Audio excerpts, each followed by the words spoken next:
Bonjour à tous, je vous propose ce matin de suivre deux auditions qui ont lieu en ce moment même devant la Commission des Affaires étrangères. Tout d'abord, Alexandre Orlov, l'ambassadeur de Russie en France, et Aki Akil, l'ambassadeur turc en France, tous les deux bien sûr interrogés sur la crise irako-syrienne et la lutte contre Daesh. Alors bien sûr, le contexte est très tendu entre Moscou et Ankara, après qu'un avion russe ait été abattu par les forces turques. François Hollande, vous le savez, tente depuis plusieurs semaines de monter une grande coalition entre tous les acteurs dans cette lutte contre l'État islamique. Les relations russo-turques sont au cœur de ces tractations. On attend donc avec impatience d'entendre les deux ambassadeurs.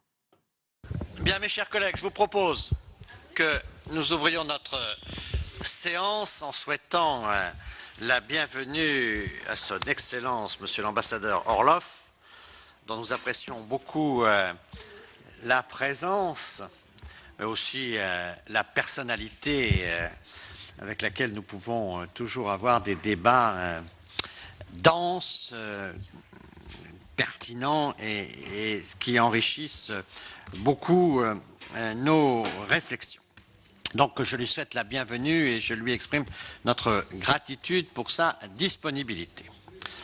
Nous avons, mes chers collègues, une heure avec Monsieur l'ambassadeur, donc vous aurez beaucoup de questions, Monsieur l'ambassadeur, donc si votre propos liminaire peut intégrer le fait que vous aurez des questions par la suite, nous vous serons reconnaissants parce que nous avons travaillé avec donc notre commission sur la Russie au cours de l'année précédente et nous avons un certain nombre de sujets d'interrogation à vous poser.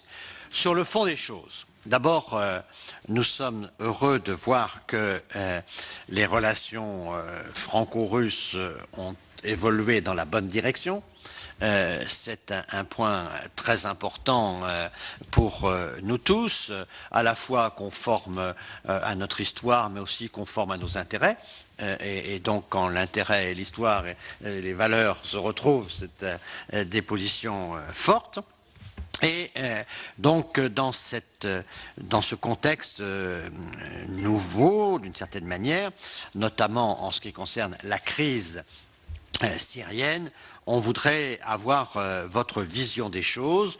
Où en sommes-nous du stade de la coordination au stade de la coalition, cette subtilité qu'il faut essayer d'évoquer, sachant que nous voyons bien que la situation reste extrêmement préoccupante dans la mesure où, d'une part, les avancées pour les coalitions sont difficiles, même s'il y a un grand nombre de progrès, mais nous voyons aussi que les progrès que nous pouvons faire en Irak ou en Syrie nous posent d'autres problèmes, par exemple en Libye. Et donc tout ceci rend la situation extrêmement grave, notamment quand on pense à des pays proches de la France, comme la Tunisie par exemple, qui sont aujourd'hui dans une situation d'extrême inquiétude. Donc, on voudrait, sur ces sujets, avoir votre analyse et pouvoir vous interroger sur les stratégies russes sur ce conflit, cette guerre en Syrie, la lutte contre le terrorisme et puis naturellement de voir comment les relations franco-russes s'inscrivent dans cette situation. Avec vraiment nos sincères remerciements pour votre disponibilité. Monsieur l'ambassadeur, je vous laisse la parole. Merci beaucoup, Monsieur le Président. Pour moi, c'est toujours, je le dis vraiment sincèrement, toujours une joie de vous retrouver. Et si vous avez mentionné dans vos propos l'évolution plutôt positive de nos relations bilatérales cette année, je crois qu'une grande mérite revient au Sénat et notamment au groupe d'amitié que nous avons, qui est très actif, qui est parmi les plus nombreux au Sénat, mais aussi à vous-même et à votre commission. Alors, je sais qu'il y aura beaucoup de questions, c'est pourquoi je veux être assez bref dans mes propos liminaires pour après vous répondre à vos questions, mais je dirais, on est quand même à la fin de l'année et c'est toujours une période de faire un bilan de l'année écoulée. Et si je me retourne vers le début de cette année et la situation qu'on connaît aujourd'hui, je dirais que plutôt l'évolution a été plutôt positive sur le plan de nos relations sans doute avec la France, mais aussi sur le plan du règlement des conflits en Syrie, mais aussi en Ukraine. C'est-à-dire qu'il y a une progression. Il y a une progression. Alors, et en même temps, ce qui est assez paradoxal, ou peut-être pas, mais ce que j'ai constaté, que quand on a commencé à vraiment prendre les choses entre les mains et passer à une stade active du règlement des conflits, par exemple en Syrie, on a retrouvé le cas de figure d'il y a 30 ans ou 40 ans. C'est-à-dire ce sont toujours la Russie et les États-Unis qui prennent ce rôle, disons, de coordinateur de ce processus. La France joue un rôle sans doute majeur en Europe, tandis que les autres pays européens, pour ne pas les nommer, se sont effacés. Autant je peux dire que le rôle de l'Allemagne, par exemple, dans les affaires de l'Union européenne est prépondérante, autant pour des questions géostratégiques, elle est absente. Et ce sont toujours les mêmes, les membres permanents du Conseil de sécurité, et notamment la France, qui revient en premier plan. Et moi, je crois que la France a aussi très bien joué le jeu, puisque les événements autour de la Syrie ont, à mon avis, contribué à renforcer davantage son rôle dans les affaires mondiales. Alors, je ferai une petite parenthèse pour vous féliciter avec le succès de COP 21, qui était quand même vraiment une grande réussite. Le résultat n'était pas du tout garanti. On sait très bien que la même conférence s'est achevée par un échec à Copenhague il y a quelques années. Et cette fois-ci, la France a vraiment, sur le plan diplomatique, a montré toute sa maîtrise. Et l'accord qu'on a signé le dimanche dernier est une vraie avancée vers la solution des problèmes climatiques. Même, pour ne pas être trop méchant, je dirais que ces engagements qui ont été pris, de toute façon, personne de ceux qui ont signé cet accord ne pourra jamais répondre, puisque d'ici la fin du siècle, je ne pense pas que les gens qui ont signé cet accord seront encore à leur fonction. Mais néanmoins, l'indication était bonne. Alors, et on a très bien mobilisé le monde entier, la communauté internationale, autour des vrais problèmes. Maintenant, si je reviens à la Syrie, puisque c'est ça qui est aujourd'hui le sujet de notre préoccupation numéro 1, je dirais qu'il faut voir ce qui se passe en Syrie dans un contexte plus large. Je crois qu'on est face à une montée d'une branche d'islam, de l'islam radical, les fondamentalistes, qui ont l'objectif de créer un califat là où ils pourront le faire. Alors nous avons connu ça dans notre pays il y a 10 ans avec les guerres de Tchétchénie, puisque le but proclamé des gens qui se sont battus contre nous, c'était pas, on dit, ce sont des Tchétchènes. Non, il y a eu des Tchétchènes, mais il y a eu beaucoup de gens qui sont venus de l'étranger, des mêmes pays qui se battent aujourd'hui contre la Syrie. Alors, leur but déclaré était aussi la création d'un califat. On les a battus, mais l'idée, elle n'est pas morte. Et c'est une idée vraiment fixe qu'ils veulent poursuivre aujourd'hui en Syrie. Si on va les battre en Syrie, ce que j'espère bien, ils vont se déplacer ailleurs. Et M. le Président a déjà parlé de la Libye. Et moi, je crois que c'est vrai. C'est vraiment une vraie menace, parce que ce foyer de tension va se déplacer de plus en plus près des frontières de la France.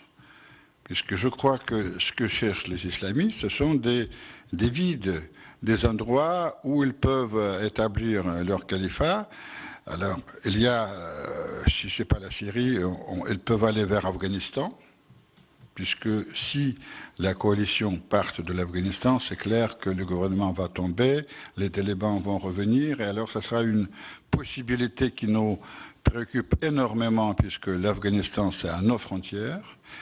D'autres solutions, c'est, comme vous avez dit, la Libye, mais aussi le nord du Mali. Le nord du Mali. Et le nord du Mali, c'est le sud de l'Algérie. Et l'Algérie, c'est le sud de la France. Je m'arrête là, parce que pour ne pas vous faire peur, mais ce sont des scénarios qui sont tout à fait possibles. Et vous savez, hier, j'ai parlé avec le recteur de la mosquée de Paris. On a eu une très très bonne et longue conversation, et il m'a dit une chose, je crois tout à fait juste, qu'il faut régler le problème de Touareg. Si le problème de Touareg ne sera pas réglé au nord de Mali, Mali peut encore exploser. C'est pourquoi on est devant une, hélas, menace qui risque de durer. Maintenant, vous avez parlé de coalition, coordination. Il y a eu plusieurs initiatives diplomatiques dans ce sujet. La première, ce sont les États-Unis qui ont créé une coalition il y a un an qui se bat contre l'État islamique en Syrie et en Irak. C'est une coalition qui compte beaucoup de pays, mais sur papier, mais dans la réalité, il y a peu de pays qui participent activement à cette lutte, et la France notamment est un pays parmi les plus actifs. Alors, le 28 septembre de cette année, le président Poutine, quand il a parlé devant l'Assemblée générale des Nations unies, a proposé de créer encore une plus large coalition avec la Russie, avec les autres pays de la région. Cette proposition a été suivie, je crois, par le président François Hollande, parce que lui-même, quelques jours après, hélas, après de la tragédie de Paris du 13 novembre, s'est prononcé aussi pour la constitution d'une large coalition. Et on peut dire que les bons esprits se retrouvent et on est vraiment très très proche sur ce point-là. Et puis, alors, maintenant, une chose qui nous préoccupe vraiment, vous savez que hier, on a appris que l'Arabie saoudite a décidé de créer sa propre coalition. La coalition des pays arabes, 35 pays arabes, pas uniquement musulmans, parce qu'il y a des pays arabes, mais aussi de l'Afrique, avec l'objectif qui n'est pas du tout clair. Ils disent qu'ils veulent aussi se battre contre les terroristes, mais quand on sait que c'est eux qui financent Daesh, alors il y a beaucoup de questions qui y vont. Pour moi, c'est clair. C'est fait pour se battre contre Assad. Ça, c'est clair. Et d'ailleurs, il ne cache pas ses intentions, puisque à la dernière rencontre de Vienne, je crois que c'était le 14 novembre, quand les 20 pays participants ont pu enfin établir une feuille de route pour aller vers une solution politique en Syrie, le représentant de l'Arabie saoudite a dit « Nous sommes prêts à aller avec vous, mais si on verra que ça ne correspond pas tout à fait à nos objectifs, nous nous laissons le droit de régler le problème militairement. » C'est-à-dire qu'ils ont déjà prévenu. Et aujourd'hui, la création de cette coalition, moi je crois que c'est une vraie menace. C'est une vraie menace d'abord pour le processus de Vienne, et puis c'est une vraie menace puisque ça peut rallumer la guerre en Syrie. Et là, monsieur le sénateur, je pense que vous devez suivre de très très près, nous aussi, nous allons suivre l'évolution de cette coalition. Une coalition de trop. Alors, pour ce qui concerne la coopération entre la Russie et la France dans le domaine de la Syrie, j'ai assisté à des entretiens du président Hollande à Moscou le 26 novembre dernier. C'était vraiment des entretiens très très productifs, très franches, et on a beaucoup progressé. Et alors ces entretiens ont eu des suites, puisqu'il y a les contacts entre les chefs d'état-major. La semaine prochaine, le ministre de la Défense français sera à Moscou pour rencontrer son homologue russe, c'est-à-dire qu'il y a une vraie coordination franco-russe qu'on peut appeler de différentes façons. On peut parler de la coalition. Président Poutine a employé le mot plus fort encore, l'alliance. Président Poutine, quand il a donné des ordres aux forces armées russes en Syrie, il a dit vous allez coordonner vos actions avec les Français comme avec des alliés. C'est lui qui a employé ce mot très fort, alliés, et ça nous rappelle quand même des bonnes traditions, puisque dans le XXe siècle, pendant les 2 guerres mondiales, on était des pays alliés. Voilà, Monsieur le Président, pour ne pas aller trop loin, puisque je crois que le temps coule, je vais m'arrêter là et je vais répondre avec beaucoup de plaisir à toutes vos questions. Merci.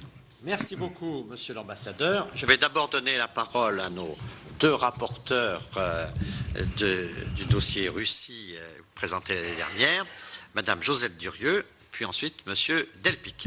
Madame Durieux. Merci beaucoup, Monsieur le Président. Merci à vous, Monsieur l'Ambassadeur.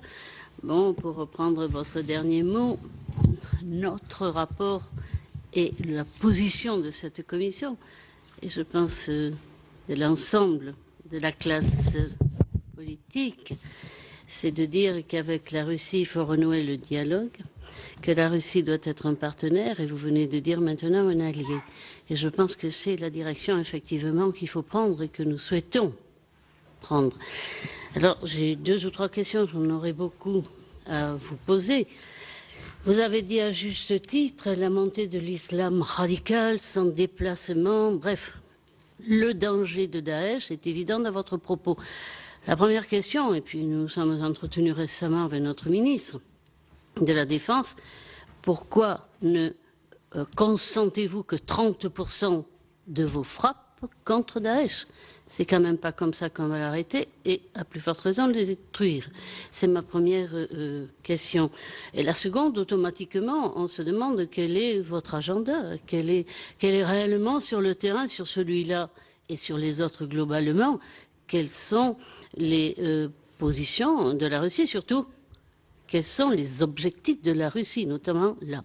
Ma dernière question, vous venez de parler de l'Arabie. Effectivement, c'est inquiétant.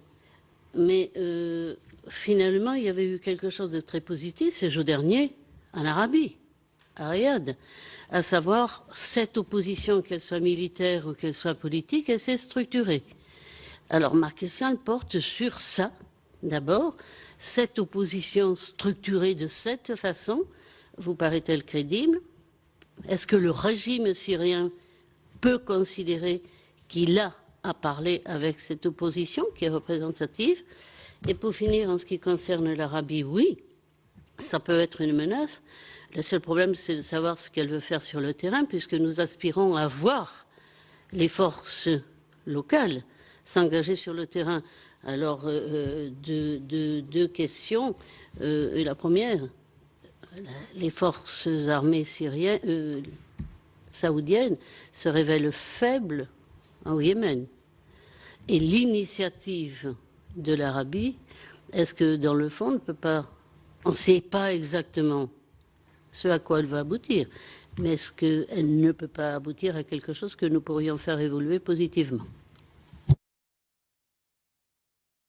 Pardon. Peut-être, monsieur l'ambassadeur, on va prendre les 2 autres interventions du groupe. D'accord. M. Delpica et M. Gaëtan Gors aussi. Et puis ensuite, vous répondrez à ces 3. Et ensuite... Bien, alors, merci, monsieur l'ambassadeur, d'accepter. Là, on va commencer par le militaire, si vous voulez. Les frappes, très bien.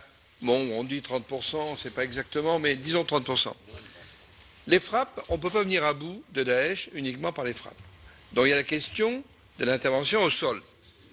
Alors, est-ce que la Russie envisage, et comment voyez-vous cette idée? Toujours sur le plan militaire, vous avez parlé d'alliés, très bien. Alors on peut dire l'alliance entre la France et la Russie, mais avec les autres pays, ce n'est pas le cas, ce n'est pas la coalition, c'est tout simplement la coordination pour l'instant. Est-ce qu'on peut l'améliorer? Alors on nous parle d'une deuxième base aérienne russe, Al-Sharat, au centre de la Syrie. Est-ce que c'est opérationnel? Comment ça fonctionne? Et puis, j'en viens maintenant, si vous voulez, au côté diplomatique et politique. Alors, le processus de Vienne est en marche. Bon, on verra où ça aboutit. Mais pour y arriver, il faudrait que le régime syrien accepte de négocier avec l'opposition. Alors, vous avez la possibilité auprès de Damas, de les convaincre d'accepter cette négociation. Est-ce que vous allez le faire? Est-ce que vous pouvez le faire? Et puis une dernière question, où en sont vos relations avec la Turquie aujourd'hui? Merci. Corse. Oui, merci Monsieur le Président. Je suis de ceux qui ont considéré que l'intervention russe en Syrie pouvait paradoxalement aider à débloquer les choses, dans la mesure où elle montrait à la fois la volonté de la Russie de s'impliquer et elle révélait d'une certaine manière l'impossibilité de régler le problème sur un plan strictement militaire. La question est de savoir maintenant comment on débouche sur une solution politique, et j'aimerais essayer de comprendre ce que sont les objectifs politiques de la Russie. Il s'agit évidemment d'aboutir à un accord. La Russie y participe, je l'ai indiqué, elle a contribué à débloquer pour partie la situation. Je crois comprendre que ce que beaucoup de mes collègues et moi-même d'ailleurs pourrions qualifier d'ambiguïté de l'intervention militaire russe, c'est-à-dire un partage des bombardements entre Daesh et d'autres cibles, est fondé sur l'idée de ne pas trop affaiblir un adversaire d'Assad, c'est-à-dire de ne pas trop, d'une certaine manière, créer une situation dans laquelle on ne pourrait pas, au fond, négocier dans des conditions à peu près équilibrées. Je conçois cette approche, elle me paraît relativement cynique, mais enfin nous sommes dans les relations stratégiques et internationales. Mais au final, quel est l'objectif de la Russie? Autrement dit, pensez-vous aujourd'hui, est-ce que la Russie a pour objectif de maintenir Assad au pouvoir? Est-ce qu'elle considère que c'est une des conditions réalisables dans ce contexte? Je suis convaincu que la Russie ne souhaite pas rester évidemment sur le terrain au-delà du raisonnable. Elle sait comme nous les risques que cela représente. Donc aujourd'hui, est-ce que vous pourriez nous préciser, comme on le demande d'ailleurs à notre gouvernement, ce que sont ses objectifs politiques dans cette situation? À quoi peut-on espérer aboutir assez rapidement? Voilà, monsieur l'ambassadeur, nos trois rapporteurs. J'ai encore une série de questions. Ensuite, on aura une deuxième vague. Oui, très bien. J'espère qu'on ira jusqu'à deuxième vague, puisque les questions qui ont été posées demandent des réponses très, très, très longues. Mais bon, j'espère qu'on aura du temps. Bon, écoutez, d'abord, pour le nombre, disons, le pourcentage de cibles qui sont bombardées par le bassin russe, vous savez, 30%, 40%, personne ne le sait. Vous l'affirmez avec une certaine détermination. Moi, je serais moins catégorique. Mais je peux vous dire que deux choses. D'abord, en Syrie, dans une guerre, il y a l'ennemi principal et puis il y a les alliés de l'ennemi principal. Et là, j'utiliserai volontiers une phrase de Manuel Valls qui a très bien dit que quand on frappe les terroristes, on ne demande pas leur passeport.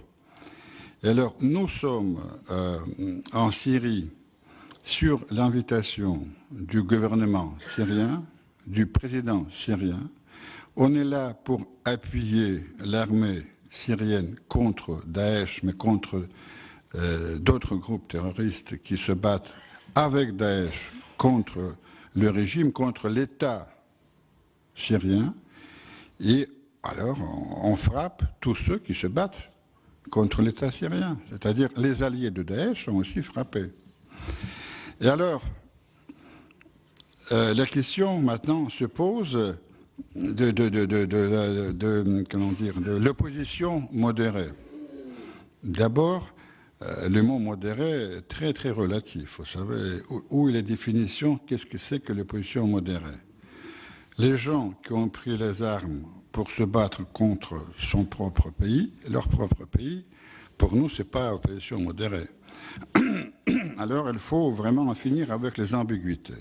Et nous avons dit que nous sommes prêts à soutenir non seulement l'armée régulière syrienne, mais aussi tous ceux qui se battent contre Daesh. Et là, il y a l'armée syrienne libre.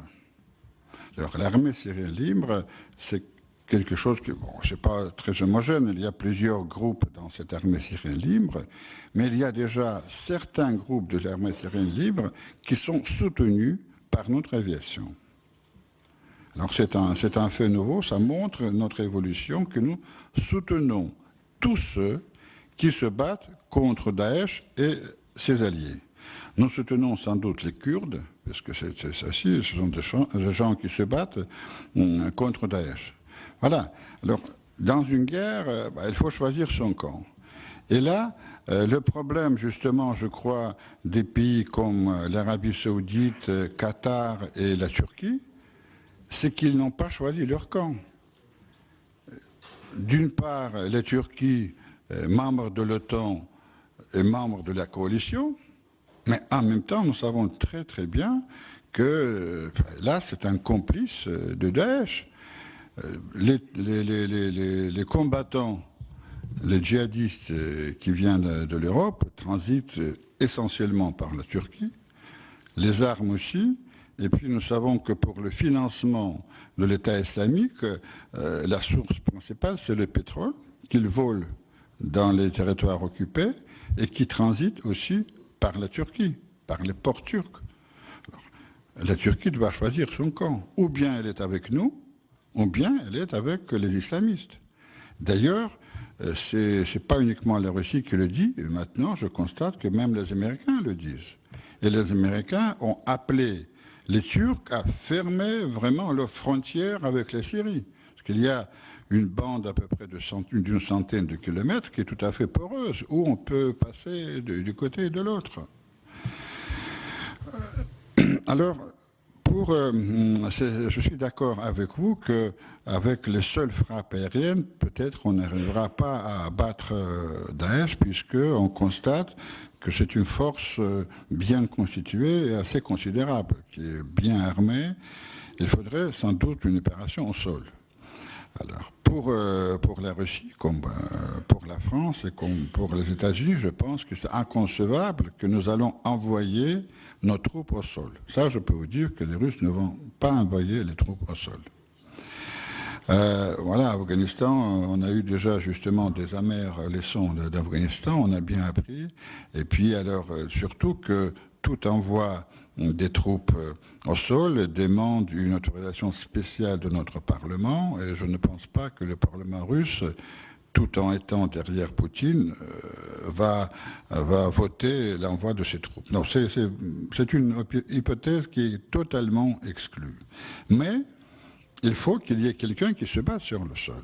Et ça, pour nous, c'est d'abord l'armée syrienne libre, les Kurdes, et puis s'il y a d'autres contingents qui vont être envoyés là-bas, si l'Arabie Saoudite, qui a créé cette coalition, joue le jeu, alors ça sera très bien.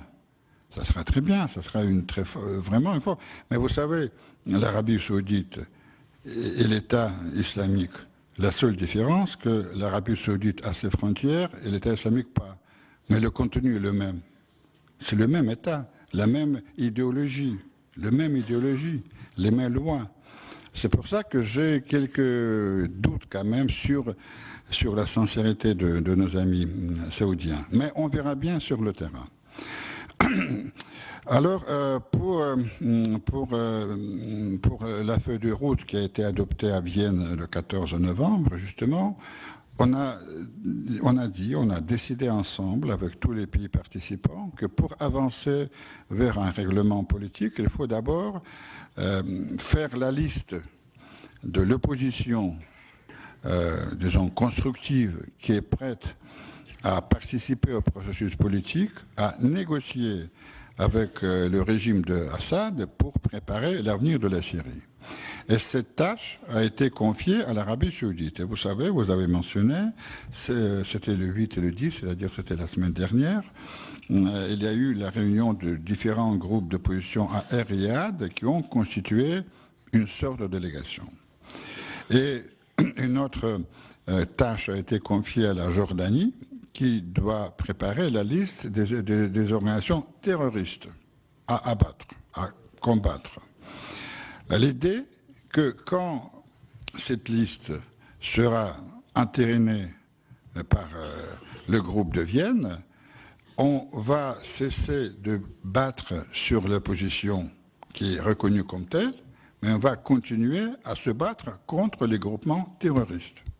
Pour avoir justement cette clarté dont vous avez parlé, pour ne pas, disons, bombarder les bons. Il y aura deux listes, une liste des bons et une liste des méchants.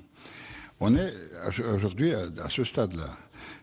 Alors, les États-Unis qui président au Conseil de sécurité au mois de décembre ont proposé que la prochaine réunion du groupe de Vienne se réunisse à New York le 18 décembre, c'est-à-dire ce vendredi.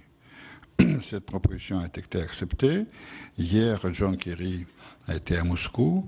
Il a longuement parlé avec Sergei Lavrov. Il a parlé plus de 3 heures avec le président Poutine. Et bon, nous avons dit oui, on va à New York. On va à New York pour justement progresser dans le processus politique. Quel est l'objectif de ce processus politique? C'est de préparer après Assad, préparer, disons, l'avenir de la Syrie. Mais nous avons jusqu'à maintenant, une différence assez importante entre nous et certains pays occidentaux. Nous disons que c'est le peuple syrien et seulement lui-même qui doit choisir ses dirigeants. Ce n'est pas les États-Unis, ce n'est pas la France, ce n'est pas les autres, c'est le peuple syrien. Une partie est dehors. Une partie est dehors, oui. Mais alors, les élections sont prévues dans 18 mois.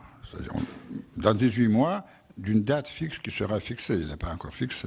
C'est-à-dire qu'il y aura du temps pour que les gens reviennent. Si les hostilités cessent, parce que dans notre idée, c'est qu'on cesse la guerre contre tous, on fait la guerre uniquement contre les groupes terroristes.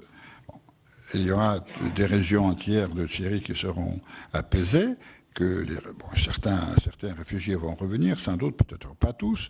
Puis surtout, ce qui est très important à mon avis, et c'est un vrai problème avec l'opposition syrienne. Parce que l'opposition syrienne, elle est très hétéroclite. Et il y a, presque chaque Syrien se croit président. Alors, c'est très difficile de travailler dans ces conditions, mais néanmoins, notre volonté que la liste de la délégation de l'opposition soit la plus large et la plus représentative possible. C'est sur ça qu'on travaille. Vous savez que Moscou a organisé 2 rencontres aussi d'opposition syrienne pour essayer de progresser sur cette voie. Bon, alors, la solution dans ces conditions peut venir uniquement des élections. Puisque on ne peut pas nommer un nouveau président, c'est le peuple qui va le décider. Mais avant, c'est prévu aussi dans les documents de Vienne, il faudrait une réforme constitutionnelle. Il faut préparer une nouvelle constitution de la Syrie. Et là, ce n'est pas dit dans les documents de Vienne, mais c'est mes réflexions personnelles. Moi, je pense que dans l'état actuel d'une très grande dispersion des forces politiques en Syrie, peut-être pour une certaine période, on pourrait instaurer en Syrie un régime parlementaire. Pas donner tout le pouvoir à un président, parce qu'il sera sans doute contesté, que ce soit Assad ou un autre, il sera contesté puisqu'il y a trop d'opposants avec des intérêts, pas des intérêts, plutôt des ambitions différentes. Et alors, la solution que c'est le Parlement qui a le pouvoir et le président a un rôle, disons, moins important qu'en France, pourra peut-être une solution au moins transitoire. Il y a d'autres modèles, c'est le Liban aussi, qu'il y a des quotas et tout ça, puisque les Syries, c'est un État multinational, multiconfessionnel.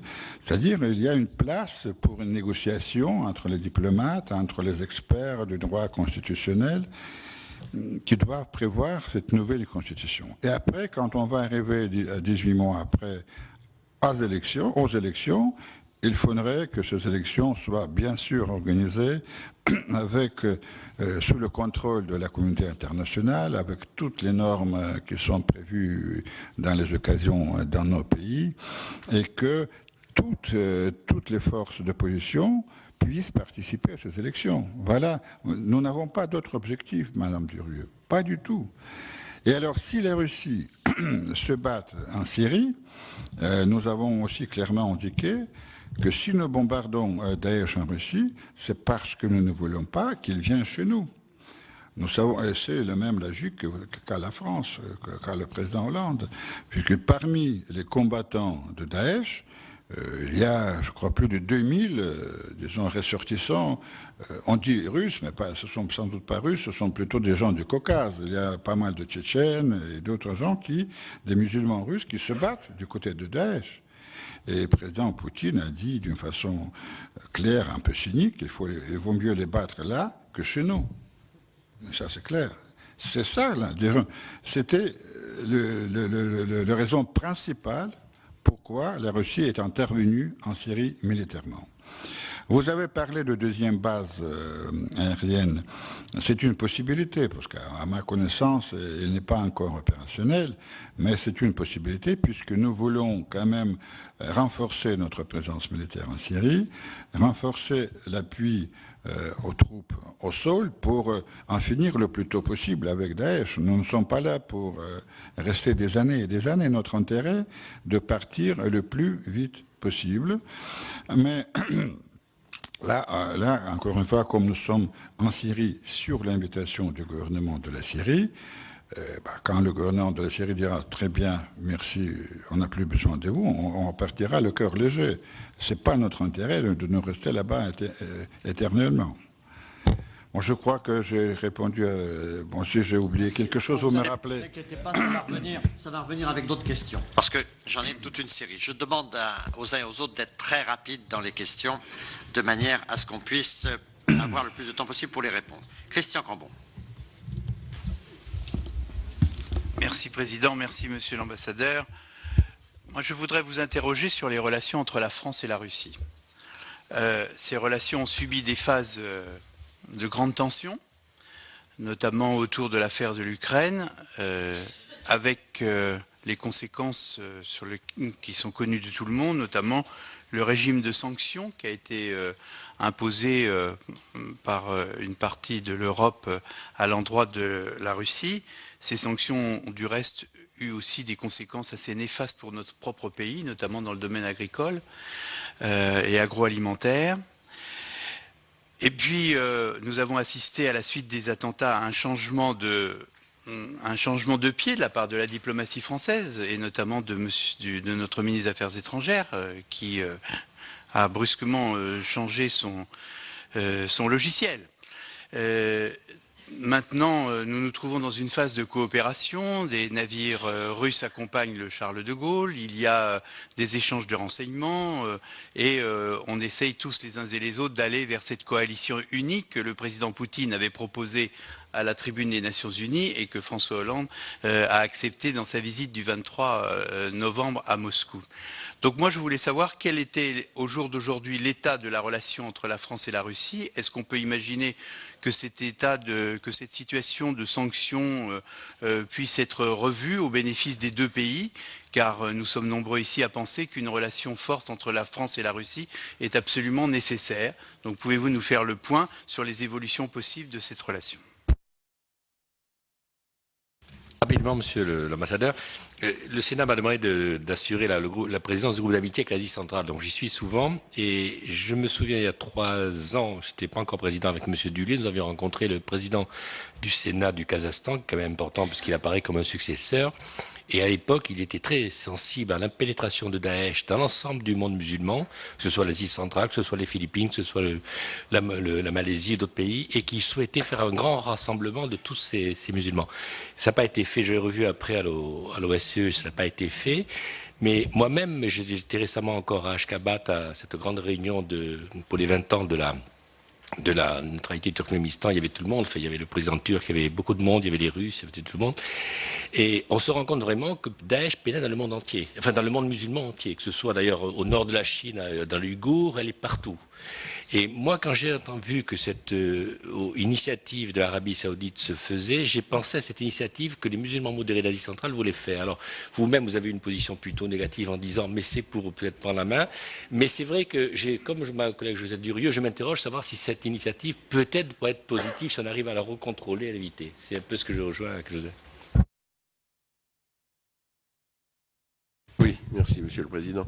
Vous avez dit que la Russie pensait que c'était aux Syriens de décider de l'avenir de la Syrie. Vous avez raison, la France pense exactement la même chose. Et c'est peut-être d'ailleurs parce qu'elle pense ça, qu'elle pense que l'origine de cette question syrienne était justement dans le mode de gouvernement de Bachar el-Assad. Et que c'est la rébellion, en quelque sorte, à Bachar el-Assad, à laquelle il a répondu par une violence parfaitement inacceptable, qui a conduit à cette question-là. Pensez-vous que Bachar el-Assad puisse jouer un rôle dans l'avenir de la Syrie, les circonstances étant ce qu'elles sont aujourd'hui? Est-ce que c'est vraiment possible vous avez dit aussi que vous étiez là pour soutenir le régime de Bachar el-Assad contre les ennemis, quels qu'ils soient, de toute nature. Et donc, la question est claire. Y a-t-il d'autres raisons à la présence de la Russie en Syrie? Pouvez-vous nous dire, au fond, pourquoi vous êtes entré dans ce conflit? Deuxième question, très rapide. Que pensez-vous du rôle que l'Iran pourrait jouer dans cette question? Nous sommes allés, nous, en Iran, avec mon collègue Legendre. Nous avons fait une mission sur le sujet.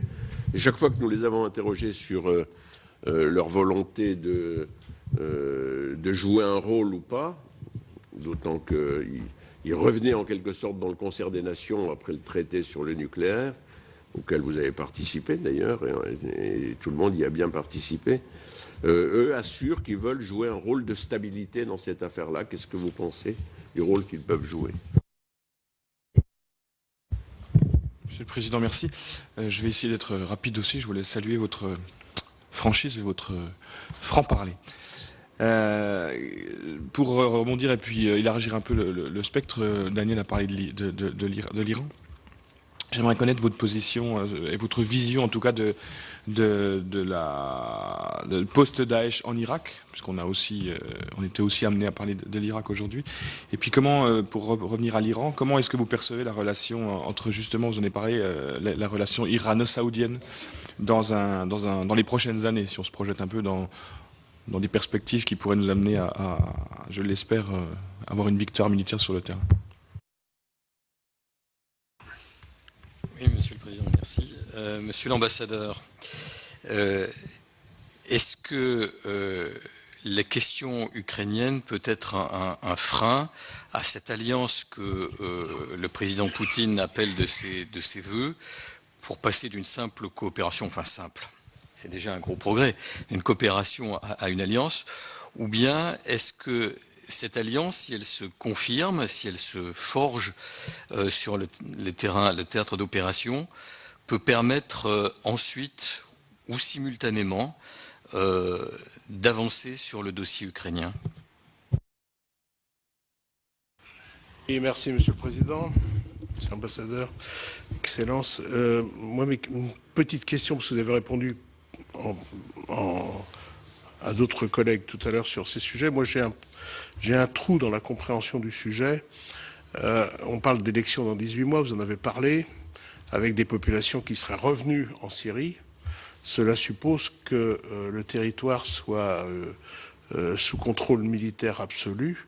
Et il y a quelque part des troupes au sol, lesquelles qui sont dans le programme. Donc moi, il me manque un morceau de ce qui pourrait donner à des Syriens l'envie ou l'acceptation, la pensée d'avoir un avenir en Syrie après ce qu'ils ont vécu et ce qui les a amenés à fuir dans des conditions pas toujours très agréables et pour le moins, et voire même mortelles. Et donc, j'ai du mal, il me manque quelque chose dans votre démonstration qui est jusqu'à l'élection, entre l'élection, enfin la fin de la guerre ou du conflit armé très violent et l'élection, qu'est-ce que vous proposez pour que des Syriens soient capables de revenir en Syrie?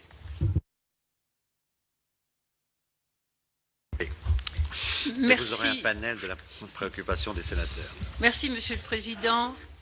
Monsieur l'ambassadeur, cette conversation à bâton rompu est vraiment intéressante. Je voudrais simplement vous demander, en ce qui concerne le président syrien, actuellement, dans quel état d'esprit est-il? Quitter le pouvoir sur certaines pressions, rester, coopérer avec la coalition? Où en est-il avec la population? Ça, c'est une première question. Ensuite, vous avez parlé des hommes au sol. Effectivement, ne serait-ce pas une folie que d'envoyer nos hommes, les vôtres, les nôtres, etc., puisque là-bas, ce sont des trous, des souterrains que ne connaissent pas nos hommes, et ils se feraient prendre vraiment dans une souricière. Et pourtant, il faut les déloger dans leurs trous. Voilà. Alors, vous avez dit que la coalition la plus importante était nécessaire. Il semble qu'elle soit primordiale pour que nous puissions y arriver. Merci, Monsieur l'ambassadeur. Oui, Monsieur l'ambassadeur, d'abord je vais vous prier de bien excuser d'être arrivé en retard. Néanmoins, tout a été déjà dit. Oui. Ma question serait la suivante. Si vous aviez 2 recommandations à faire concernant la lutte contre Daesh, au regard des moyens financiers dont il dispose, quels seraient... L'Europe va prendre un certain nombre de mesures. On a interrogé le ministre des Affaires européennes hier. Le financement du terrorisme est un problème majeur. Si vous aviez 2 préconisations à faire, lesquelles seraient-elles? Merci. Monsieur Fournier, 30 secondes, hein, mais 30 secondes vraiment, hein, parce que... Oui, promis, je serai bref. Monsieur l'ambassadeur, vous nous avez indiqué tout à l'heure qu'une coalition se mettait en place autour de l'Arabie Saoudite avec une trentaine de pays musulmans. Est-ce que dans cette trentaine de pays musulmans est compris la Turquie? Merci. Merci, chers collègues. Monsieur l'ambassadeur. Bon, alors je vais essayer de répondre à toutes ces questions. Je vais d'abord continuer à parler de la Syrie, et puis quand même à la fin, pour terminer mon intervention sur une note optimiste, je vais revenir à relations bilatérales, parce qu'il y a aussi une question, et là quand même c'est plus réjouissant que sur la Syrie. Bon, je peux dire d'abord, redire, que nous sommes en Syrie, non pas pour défendre le président Assad. Nous sommes là pour défendre l'État syrien. Et ça, c'est essentiel, puisqu'on a vu ce qui s'est passé en Libye, on a vu ce qui s'est passé en Irak. Et si on a eu des craintes que si la Russie n'est pas intervenue militairement le 30 septembre, Damas aurait tombé, Syrie n'existerait plus et toutes nos conversations n'auraient plus de sens. C'est ça, c'est pour ça qu'on est intervenu. Il y a eu le facteur temps aussi. D'abord, il fallait se battre contre Daesh, parce que, alors, on a parlé de Daesh qu'il est un peu partout. Bon, écoutez, ce sont des appellations qui changent. Notre ennemi, c'est pas Daesh ou Al-Qaïda, elles peuvent changer de nom. C'est cette idée d'islam radical, fondamental, qui a lancé le défi à notre civilisation. C'est ça l'ennemi. Il peut se couvrir des appellations tout à fait différentes. Et là, je pense que sans doute on ne peut pas battre les idées islamistes radicales uniquement par les armes. Non, il y a aussi un combat d'idées qu'il faut mener. Il faut se poser la question, pourquoi les idées de djihad sont attractives pour les Européens, pour les Français? C'est ça la question fondamentale. Pourquoi les jeunes Français aillent se battre en Syrie? Là, il faut aller au fond, aux racines du problème. Bien sûr, il faut se battre militairement contre Daesh, mais il faut aller en amont, je crois. On dit qu'il faut traiter le problème en amont, vraiment. Pourquoi ça arrive? Et là, il y a beaucoup de choses qui ne concernent pas uniquement la France, mais aussi la Russie, nous tous. Nos relations avec les immigrés, nos relations avec l'islam, avec les musulmans. Je crois qu'un effort très considérable doit être fait dans le domaine de l'éducation, de l'enseignement. Puis il faut bien que les enfants, et surtout, je dirais, dans l'école primaire, parce que la personnalité humaine se forme quand l'enfant est jeune. À l'université, c'est déjà trop tard. Il faut commencer dès le début, dès le CP, à parler aux enfants de la richesse du monde, de différentes religions, de l'histoire, pourquoi ces religions sont venues au monde. Les enfants aujourd'hui savent rien, il y a une ignorance totale. Et ça rend notre société vulnérable à des idées de djihad. Moi aussi, je pense que quand on est jeune, on a tous été jeunes, alors on est souvent romantique, on est attiré par des grandes idées qui nous font rêver. Aujourd'hui, la société que nous avons construite n'a plus d'idées qui font rêver. C'est ça le problème. C'est aussi la question des valeurs qui ne doivent pas être obligatoirement religieuses. Il y a toutes sortes de valeurs. Mais aujourd'hui, il y a... Maintenant, je me suis emporté, j'ai oublié peut-être quelques questions, dit que c'est le peuple syrien qui décide. Et Assad, comme tout autre Syrien, a le droit de se présenter à une élection. Et après, c'est au peuple des Syriens de choisir. Si, comme vous dites, il est détesté,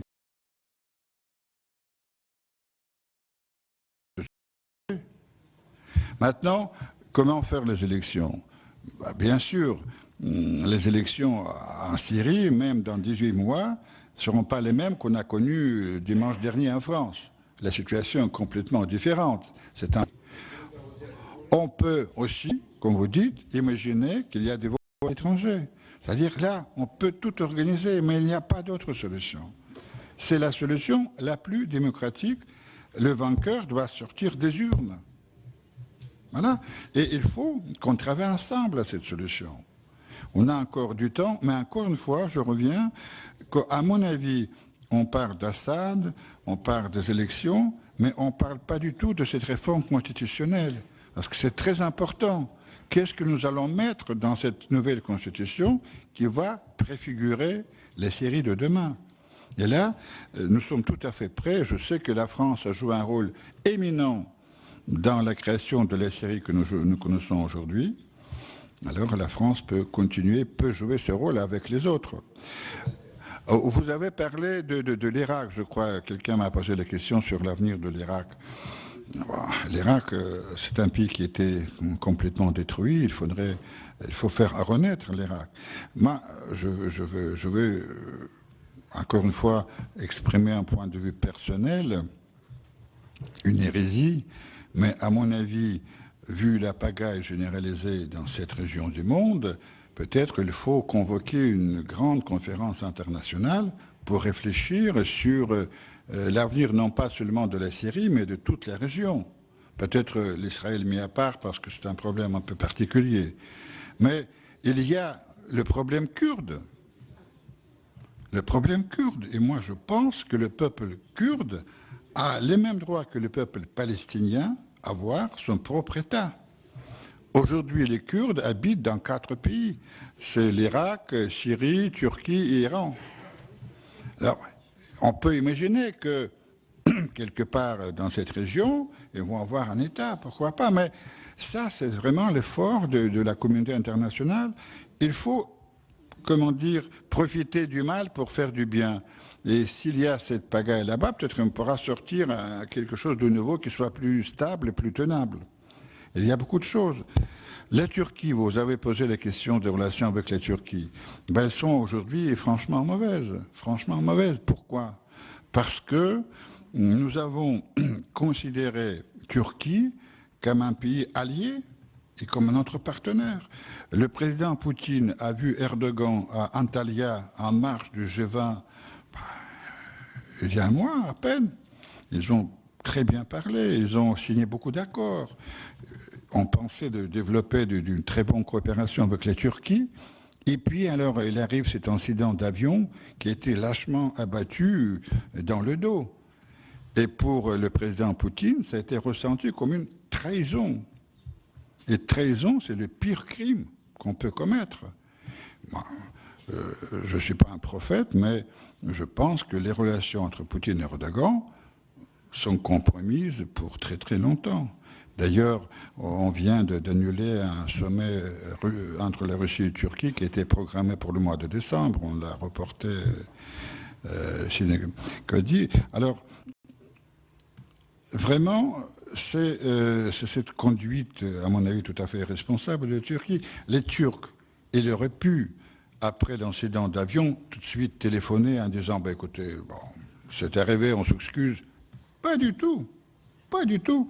La première réaction des Turcs était aller à l'OTAN, à Bruxelles, pour chercher de l'appui, de protection. Ça montre que c'était une vraiment provocation préméditée, qu'ils ont fait ça spécial. Pourquoi? Ben, on a déjà expliqué. Nous pensons qu'ils ont voulu montrer leur mécontentement puisque nous bombardons ce trafic de pétrole qui les enrichit. Et nous savons que la famille d'Erdogan, peut-être pas lui-même, mais son fils est directement lié. Le gendre d'Erdogan est ministre du pétrole, mais toute la famille s'enrichit. Et c'est pour ça qu'il a décidé à nous faire une leçon en disant ah bon, vous allez voir. Voilà ce qui est arrivé. C'est notre lecture de ce qu'on a eu. Et maintenant, nous attendons toujours des excuses, mais Erdogan a dit publiquement on ne va pas s'excuser. On est dans une situation très très tendue de nos relations. Ça ne concerne pas sans doute le peuple turc, non. La Turquie, c'est notre voisin, c'est un pays important avec qui on a toujours eu des relations économiques intéressantes. Nous voulons bien les développer, mais il y a le problème d'Erdogan. Il y a le problème du président Erdogan. J'espère qu'on va en sortir. Bon, et pour terminer, je vais revenir justement à nos relations bilatérales. Je dois dire que depuis la rentrée, depuis le mois de septembre, elles sont beaucoup améliorées. Elles se sont quand même beaucoup améliorées. Il y a eu quelques échanges au niveau des ministres. Le ministre de l'Agriculture est allé en Russie. M. Le Foll était à Moscou. Il était reçu par le ministre de l'Agriculture russe. Ils ont trouvé quelques solutions, notamment pour l'exportation de la viande porcine. C'est en train de se réaliser. Il y a une réunion de CEFIC, que cette commission bilatérale économique, financière, industrielle, qui est programmée pour fin janvier à Moscou. C'est-à-dire le mécanisme bilatéral reprend petit à petit son travail normal. Néanmoins, sans doute, les sanctions mettent des freins. Il y a deux sortes de sanctions, comme vous savez. Il y a eu d'abord des sanctions individuelles. C'est quand même bêtise totale. C'est une humiliation. On a humilié beaucoup de gens, d'ailleurs beaucoup d'amis de la France, à commencer par le président de la Duma d'État, M. Narishkin, le président du groupe d'amitié avec l'Assemblée nationale, M. Slutsky, et ainsi de suite. C'était le président du Sénat, l'analogue de M. Larcher, Mme Matvienko. À côté, quand vous humiliez des gens, moi je pense que ça laisse des traces. Ça laisse des traces. Il ne faut jamais humilier personne. Et puis, il y a eu les sanctions économiques qui freinent aussi nos échanges. Et surtout les sanctions bancaires. C'est-à-dire, les banques occidentales ne peuvent pas donner le crédit au-delà de 3 mois. Bon, 3 mois, c'est rien. C'est-à-dire, les industries, on a parlé que les agriculteurs français ont souffert, mais pas uniquement, aussi les industriels. Parce que la Russie, entre-temps, continue à se développer. Nous avons des grands projets d'infrastructure. On construit une ligne de TGV qui va de Moscou jusqu'au Kazagne. Là, la France est très performante. L'Alstom pourrait vraiment être notre partenaire. Mais Alstom dit, on n'a pas de crédit, on ne peut pas. vous tirez dans les pieds de vos propres industriels qui ne peuvent pas gagner des appels d'offres en Russie, faute de crédit. Et pour le moment, c'est la Chine qui est bien placée. C'est la Chine qui prend la place. Il y a aussi, on prépare la Coupe du Monde du football 2018 dans une douzaine de villes. Il y a énormément de travaux d'infrastructure, des stades, des aéroports, où la France aussi est très performant. Mais faute de crédit, il ne peut pas.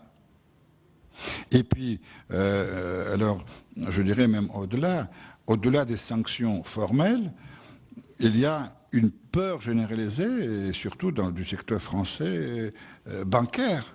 Ils sont tétanisés. Ils ont peur même d'ouvrir les comptes en banque pour les Russes. De peur que les États-Unis vont les sanctionner après, comme avec l'affaire BNP Paribas, Crédit Agricole et bientôt Société Générale. Voilà. Ça crée des vrais problèmes. Et à mon avis, il faut avoir une certaine cohérence. Si dans les affaires comme l'affaire de la Syrie, nous sommes alliés au moins partenaires, il faudrait qu'on soit partenaires en tout, y compris dans l'économie, dans les relations bilatérales.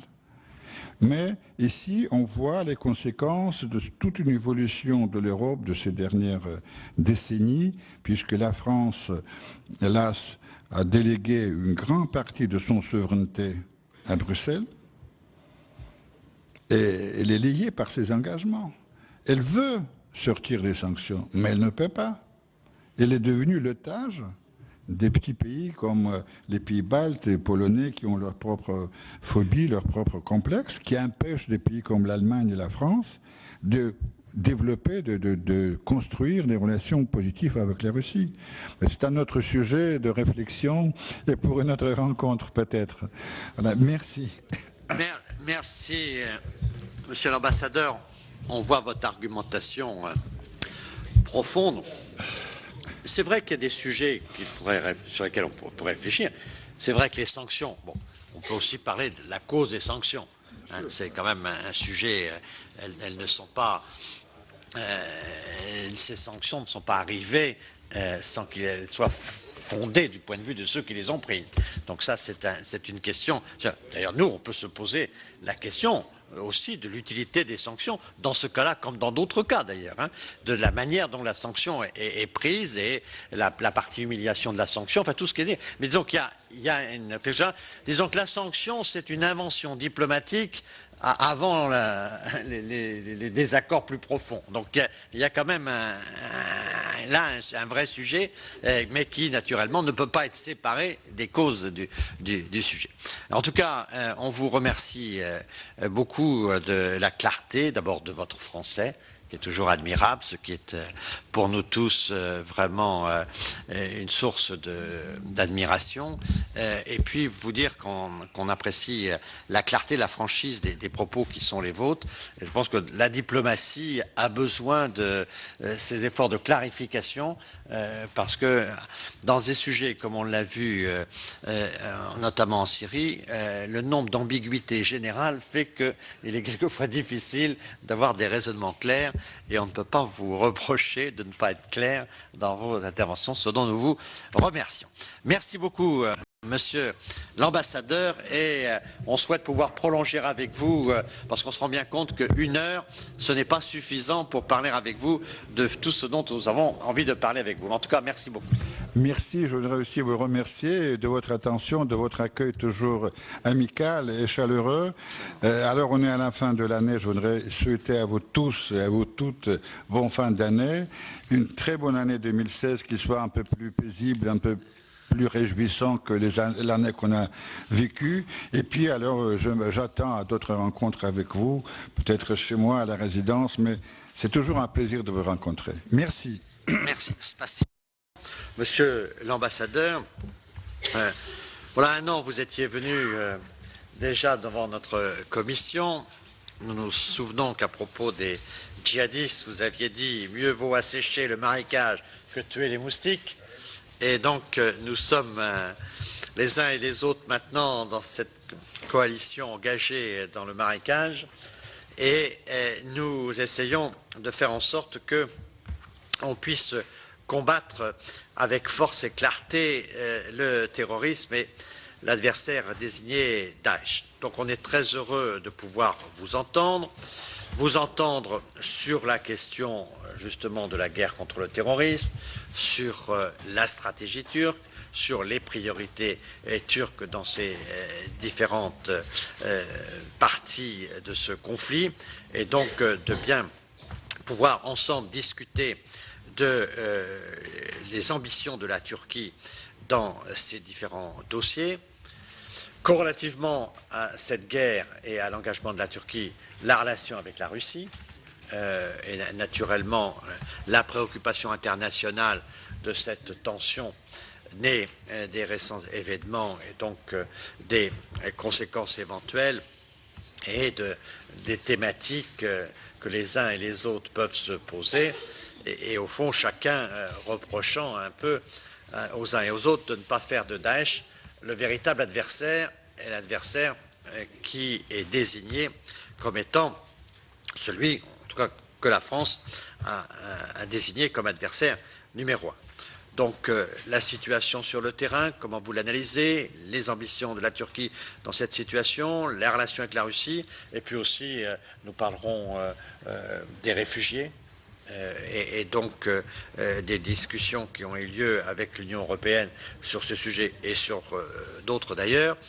Tout cela fait beaucoup de sujets en 1 heure de temps. Donc je vais vous demander, si vous voulez bien, une intervention liminaire, puis les collègues qui vont être très rapides dans leurs questions, mais comme le sujet est aujourd'hui extrêmement brûlant, je ne doute pas qu'il y aura beaucoup de questions et on va essayer de faire rentrer toutes ces questions et vos réponses surtout dans ce délai d'1 heure qui nous est imparti. En tout cas, merci beaucoup de votre disponibilité et de venir parler devant notre commission. Monsieur l'ambassadeur. Monsieur le Premier ministre, merci de m'avoir donné l'occasion de m'adresser une fois de plus à cette audience aussi prestigieuse, parmi lesquelles je vois plein d'amis, de connaissances. Je pense que le temps et le choix du temps est très approprié pour parler un peu de ce qui se passe dans la région, parce que nous pouvons dire que nous sommes presque dans un tournant dans la lutte contre Daesh et également pour l'évolution en Syrie. Si vous me permettez, je vais passer juste brièvement les titres de ce que nous pouvons parler en faisant des petites introductions et puis essayer de répondre aux questions qui sera peut-être plus intéressant parce que je suis sûr que les questions vont courir en total de ce que j'ai à dire. Donc, pour essayer d'empêcher la répétition et d'utiliser le temps aussi efficacement que possible, je vais juste introduire l'évolution ou les dernières évolutions depuis que nous avons eu la dernière réunion et puis essayer de répondre aux questions. Alors, vous avez parlé des priorités turques, Monsieur le Premier ministre. Les priorités turques sont à 100% les priorités de notre coalition. Nous n'avons pas des priorités différentes, sauf peut-être également notre combat en même temps que Daesh, le combat que nous menons contre le PKK. Nous pouvons y revenir peut-être pendant les questions, mais les priorités turques sont les priorités françaises, les priorités américaines, les priorités du monde occidental.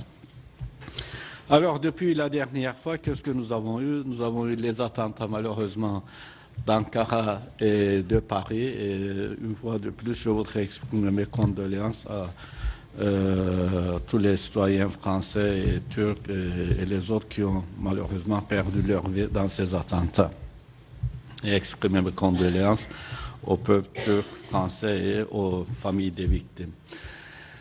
Une autre évolution, c'était l'intervention russe tous azimuts en Syrie, avec une intervention militaire musclée en Syrie. Et puis, le fait que pendant ces opérations, les avions russes ont commencé à violer l'espace aérien turc, nous les avons prévenu à plusieurs reprises, à tous les niveaux, que la Turquie ne pouvait pas se permettre que les avions militaires russes violent comme ça l'espace aérien turc. Le 3 et le 5 octobre, nous avons appelé leur ambassadeur, nos premiers ministres ont parlé, le président a parlé, même 4 jours avant, au G20, au sommet de G20, au président russe, en disant que les règles d'engagement de l'aviation turque étaient claires et ils avaient l'instruction d'abattre tout objet volant, violant l'espace aérien turc et de prévenir leurs pilotes de faire attention, de parler, de répondre quand il y a les sommations des pilotes turcs ou de l'aviation turque. Donc, malheureusement, ils ont violé encore une fois et suivant les règles d'engagement, le pilote turc a abattu un avion militaire qui avait violé l'espace aérien turc sans savoir si c'était un avion russe ou syrien parce qu'ils utilisent les mêmes types d'avions militaires. Après, dernièrement, il y a eu la conférence de Riyad où il y a eu une large coalition des opposants au régime syrien, y compris ceux qui avaient participé à la conférence à Moscou, au Caire, à Istanbul, c'est-à-dire il faut dire que les Saoudiens ont fait du bon travail. Ils ont réussi presque toutes les représentants des groupes qui combattaient contre le régime syrien et contre Daesh également. Il y avait même des gens qui étaient venus de Damas, ce qu'on appelle l'opposition pro-Assad. Il y avait les représentants de pro-Assad. Et ce qui était intéressant, tous ces représentants, au nombre de 104, ont fait une déclaration, ont publié un communiqué dans lequel ils disaient très clairement pendant les 3 premiers articles que la coalition de ces opposants au régime prévoyait ou posait comme condition sine qua non le départ de Bachar el-Assad après la transition. Et puis après, ils exprimaient leur volonté d'avoir une Syrie démocratique, séculaire, garder l'intégrité territoriale de la Syrie. Ce communiqué, d'après moi, est un communiqué très important pour l'avenir de la Syrie. Bon, après les attentats, la France a lancé un effort diplomatique, comme vous le savez, pour former la grande coalition. Difficile. Le temps nous donne raison parce que nous nous sommes rendus compte que les frappes aériennes des Russes étaient destinées à 91% à l'opposition syrienne modérée et seulement 9% étaient destinés à Daesh. Ça, c'est les chiffres que nous avons d'après c'est pas les chiffres turcs, ce sont les chiffres de l'OTAN, des Américains et de la coalition. Et puis, il y a eu beaucoup de dommages collatéraux, il y a eu beaucoup de morts civiles, rien que dans la région turkmène où ils ont concentré leurs frappes aériennes, il y a eu plus de 500 morts civils, 500 civils qui ont perdu leur vie.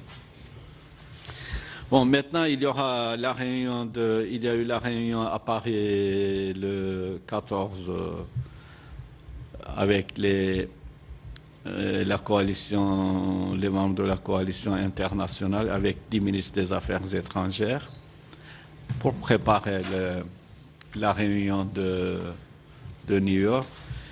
Et tous les participants ont dit que le communiqué de l'opposition était une bonne base parce que maintenant, si vous voulez, nous avons un texte très clair et net de l'opposition modérée syrienne et eux, ils demandent également à ce stade de voir un peu quelle est la position du régime pour pouvoir négocier et qui seront les représentants du régime pour se mettre à table et pour pouvoir négocier l'avenir de la Syrie. Nous en sommes là. Bon, je pense à New York, il y aura également les Russes et les Iraniens. je ne sais pas s'ils vont participer. Il y a le secrétaire Kerry qui est parti pour convaincre les Russes de venir à New York. Et les Russes disent que pour pouvoir venir, nous aimerions savoir qui sont les groupes terroristes. Il faut faire des listes, c'est-à-dire la liste rouge, la liste verte, la liste jaune et tout. C'est-à-dire ils envoient un peu le problème ou la solution, on dit dans les calanques, c'est-à-dire un peu vers l'impasse, parce que c'est très difficile pour que tout le monde puisse s'entendre sur ce genre de liste, un peu de toutes les couleurs. Voilà, bon, bien sûr, sur tous ces sujets-là, je suis prêt à répondre. En Irak, l'évolution devient de plus en plus, malheureusement, sensible. Il y a eu également une coalition en Irak formée par les Iraniens, les Russes, les Syriens et le gouvernement de Abadi.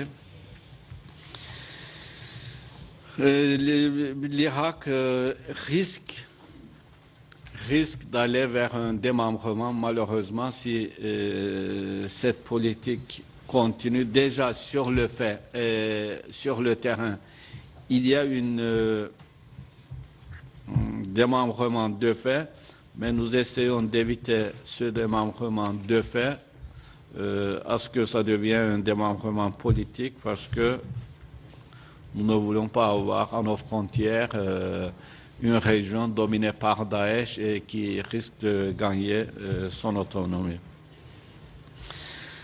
La présence turque et américaine et les membres de la coalition commencent à être mis en cause par cette coalition qui pousse le pouvoir irakien à dire maintenant nous ne voulons pas des Américains, des soldats américains, nous ne voulons pas des forces de formation turque.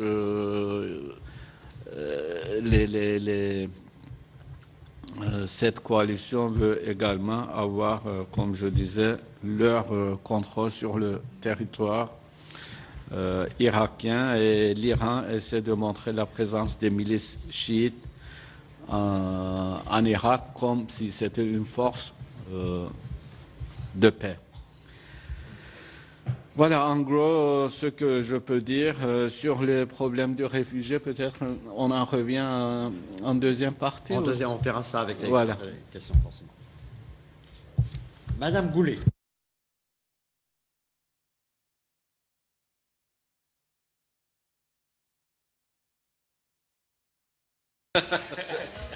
Donc c'était certainement un geste d'approbation qui a été pris pour Monsieur Christian Cambon.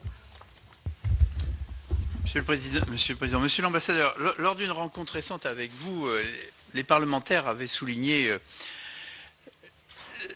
la mauvaise image dont souffre la Turquie, qui est régulièrement attaquée sur ce que je dirais le double langage, qui est à la fois des affirmations régulières de votre solidarité avec l'Occident pour lutter contre Daesh, et puis des faits qui plaident souvent en sens contraire, que ce soit l'importation de quantités de pétrole, de commerce du pétrole par Daesh, par l'État islamique, il s'agisse de frontières jugées trop poreuses et qui permettent à des candidats au djihad européen de passer avec facilité en Syrie, qu'il s'agisse même d'hébergements supposés de djihadistes qui seraient soignés en Turquie, hébergés en Turquie.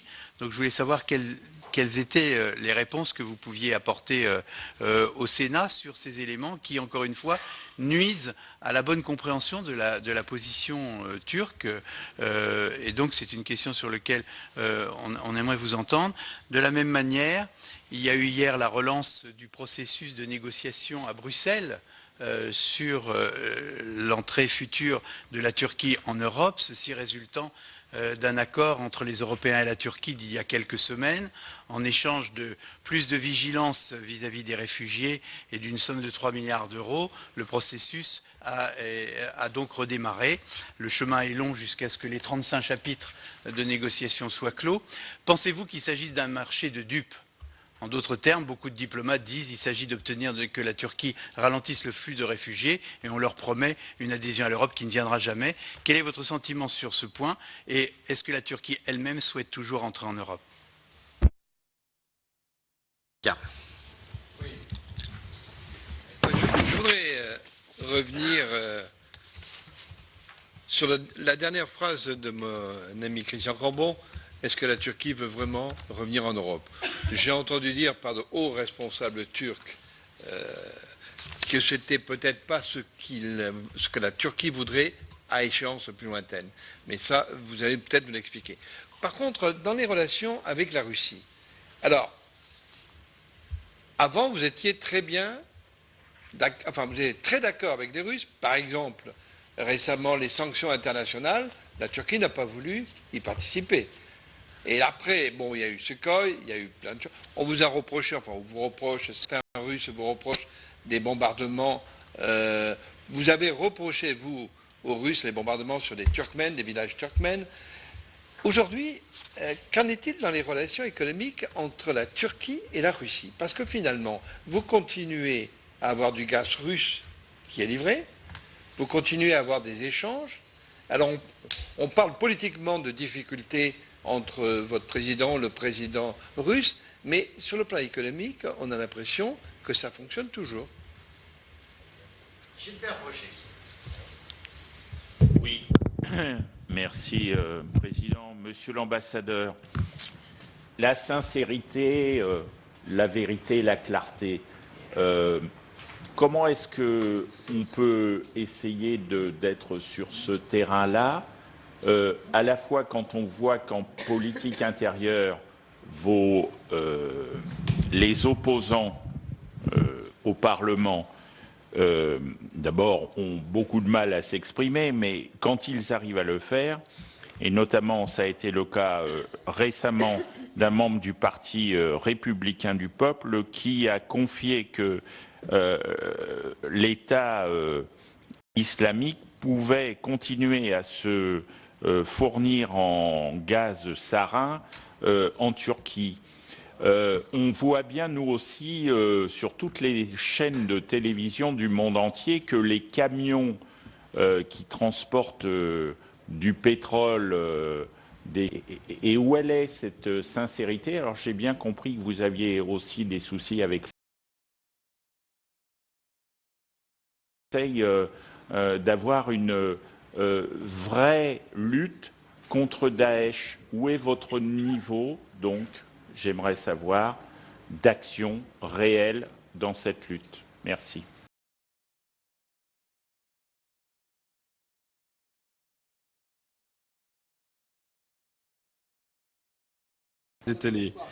Quels étaient les moyens qui étaient mis en place pour lutter contre tous ces trafics illégaux? Tu as parlé d'un certain nombre de choses, mais il y a évidemment toutes les antiquités, le pétrole, le trafic sexuel. Il y a un certain nombre de choses qui ressurgissent et qui nous interpellent vraiment, puisque vous savez que c'est un sujet important qui rapporte beaucoup d'argent, malheureusement. Et donc j'aimerais, moi aussi, si vous pouvez, avoir quelques réponses sur ce sujet. Je continue une série de questions. Vous aurez comme ça le panel complet des préoccupations sénatoriales. Michel Boutan.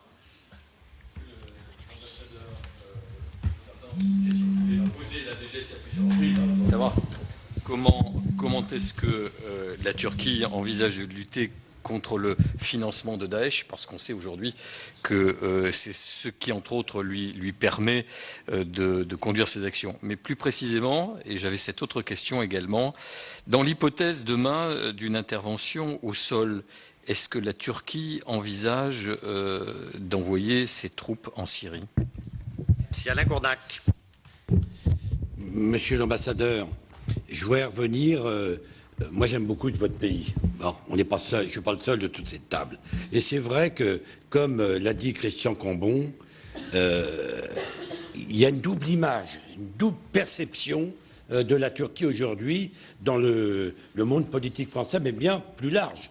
On l'a encore vu hier soir. Et c'est vrai que ces questions se posent, en particulier une obligation de bombarder les camions pour éviter que ces camions, et il y a eu plus de 400 de bombardés, pour éviter que ce pétrole vienne vers vous. Si ce pétrole vient vers vous, automatiquement, ça, on l'a dit, je le répète, ça amène de l'argent et il y a quelque chose de pas clair dans cette affaire. Et aussi, bon, sans vouloir trahir des secrets, on regarde des Français qui sont partis au djihad et qui sont partis dans les deux centres, un 4 fois, l'autre 6 fois, c'est-à-dire ils rentrent, ils ressortent, et ça a l'air de se faire avec une facilité sur une partie de la frontière, parce qu'ils savent, ils connaissent cette partie de la frontière. Donc moi, j'aimerais bien que puissiez, et je crois qu'il faut que ce soit clair, ou on est contre Daesh et on le combat totalement, ou il ne peut pas y avoir d'ambiguïté. Il ne peut pas y avoir d'ambiguïté. Et franchement, c'est aujourd'hui une question sur la perception de l'image de la Turquie qui lui nuise, mais vraiment très forte. Josette Durieux. Merci, Monsieur le Président. Bon, la Turquie, que je connais bien, à laquelle je suis moi aussi attachée, elle est forte. Son régime sera chaque jour un peu plus fort, mais elle est compliquée. Alors, vos relations avec la Russie, notamment, compliquent des choses qui n'étaient déjà pas simples. Et la première question que j'ai envie de vous poser, comme aux Russes d'ailleurs, parce que votre divergence initiale, les Russes sont là pour défendre Assad, vous êtes là d'abord pour combattre Assad. Alors aujourd'hui, aux uns comme aux autres, on a envie de demander est-ce que c'est Daesh la priorité? C'est ma première question. Aujourd'hui, pour vous. Moi, j'étais à Kobané au mois de juin, et je suis rentrée dans Kobané, les portes s'ouvrent. Hein. Deuxième remarque, les Russes nous ont dit, vous venez de dire, quel avait été le rôle fort et positif de l'Arabie saoudite. Tant mieux. Mais les Russes sont très inquiets de la coalition, soi-disant que l'Arabie est en train de créer autour d'elle. Qu'est-ce que vous en pensez? Ma troisième et dernière question, les Russes, l'ambassadeur de Russie vient de nous dire, à propos des Kurdes, qu'ils auront, et notamment après ce conflit, et je sais à quel point c'est le problème majeur pour votre pays, est-ce qu'ils auront des droits? Ce sont eux les combattants sur le terrain. Auront-ils, après ce conflit, des droits? Auront-ils des droits identiques à ceux des Palestiniens qui revendiquent quand même depuis longtemps une certaine reconnaissance? Le problème kurde ne sera-t-il pas le grand problème pour tous après ce conflit syrien? Ma question est presque exactement la même que la dernière que vient de poser Josette Durieux, mais je vais aller un tout petit peu plus loin parce qu'il me semble que l'ambassadeur de Russie est allé un tout petit peu plus loin que ce qu'elle dit. J'ai été très étonné par sa déclaration. Nous l'avons écouté juste avant vous, monsieur l'ambassadeur. J'étais très étonné par sa déclaration qui semble montrer une dégradation des relations entre la Turquie et la Russie au-delà de ce qu'on pouvait penser. Mais c'est l'ambassadeur et je suppose qu'il exprime la position officielle de son pays. Je ne l'avais pas écouté jusque-là, cette position. Il nous a dit non seulement, il nous a parlé de droits dont vient de parler Josette Durieux, mais il nous a dit exactement les Kurdes sont aujourd'hui répartis en Syrie, en Irak, en Iran et en Turquie. Ils ont le droit à un État. Qu'est-ce que vous pensez de cette déclaration de l'ambassadeur de Russie? Oui. Un ambassadeur ne peut pas avoir une opinion personnelle. Bernard Cazeau. Et monsieur l'ambassadeur, je vais me placer un peu plus dans des perspectives d'avenir. Il faut espérer qu'un jour ou l'autre, dans le cadre de la coalition dont vous faites partie, il va y avoir des négociations et des discussions sur l'avenir de l'Irak, de la Syrie et de cette région, parce qu'il y a quand même le Liban, enfin bref. J'aimerais savoir, en matière géopolitique, comment vous voyez la place et le devenir des Kurdes syriens et irakiens dans le contexte, bien sûr, de la politique actuelle que vous menez dans votre pays en lutte avec le PKK. Leïla Aïchi et Daniel Renner.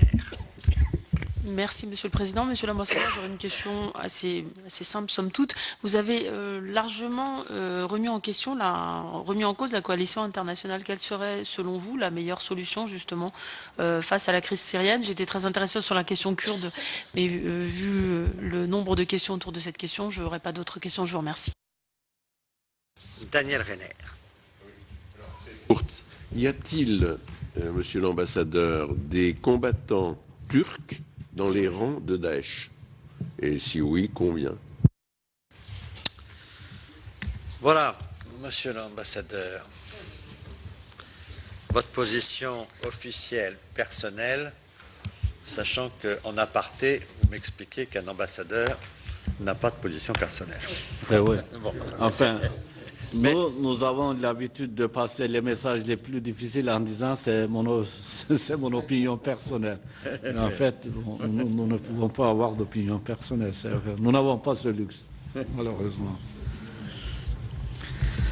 Bon, il me reste que 20 minutes en fait. Je ne sais pas, voilà. Est-ce que nous avons la possibilité de prolonger un peu ou je dois donner des réponses très courtes de façon à ce que... On peut prolonger jusqu'à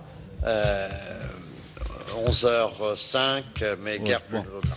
Bon, en ce qui concerne la mauvaise image de la Turquie, malheureusement, vous avez raison, parce que la Turquie ne bénéficie pas, surtout en France, d'une bonne image de marque depuis longtemps d'ailleurs. On fait la tête de Turc des journaux français et des masses médias français, comme le nom l'indique d'ailleurs. Bon, en ce qui concerne le double langage, je peux vous assurer que la Turquie n'a jamais eu de double langage. Nous combattons Daesh depuis le début.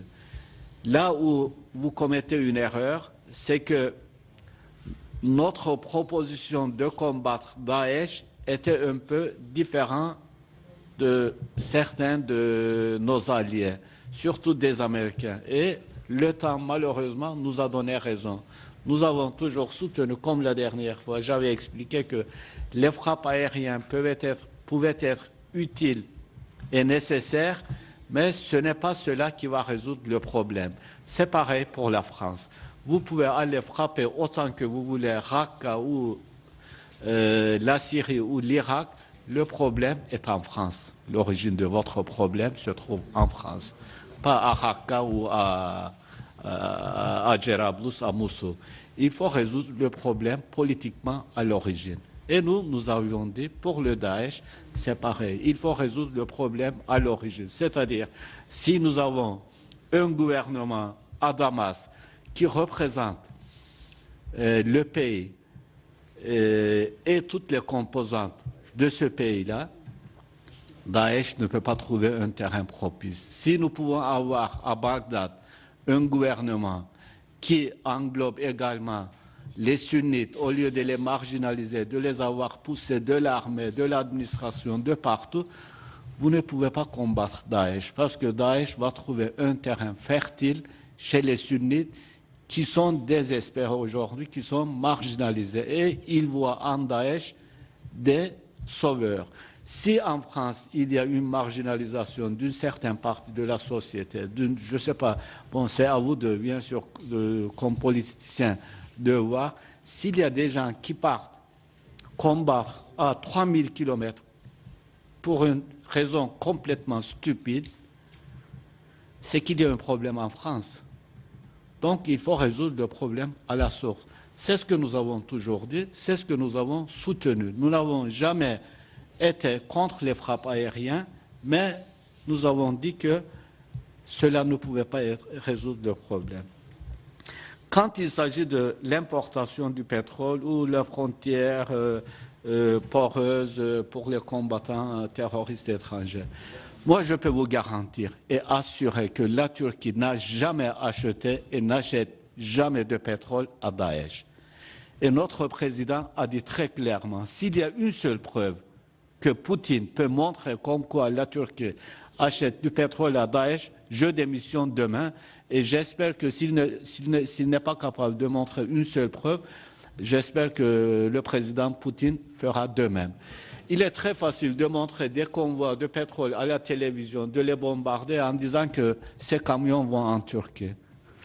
vous pouvez dire de même que ces camions vont, je ne sais pas, dans quel ou dans quel autre pays.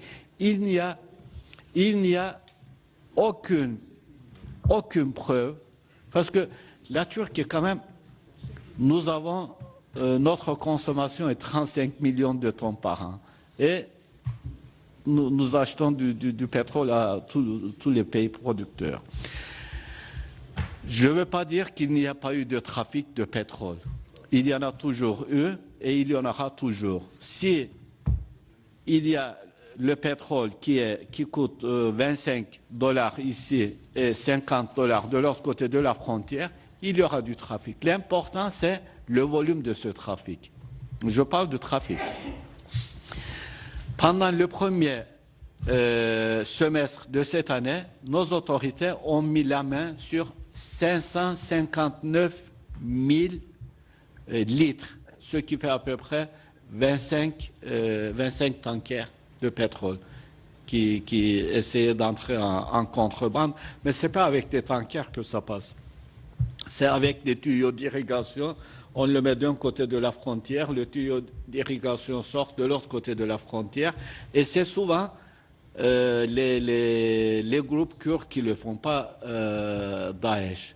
Parce que les groupes kurdes aussi, ils achètent peut-être à Daesh, je ne sais pas, parce que des deux côtés, il y a la population kurde et ils ont plus de facilité. Et cela existait même avant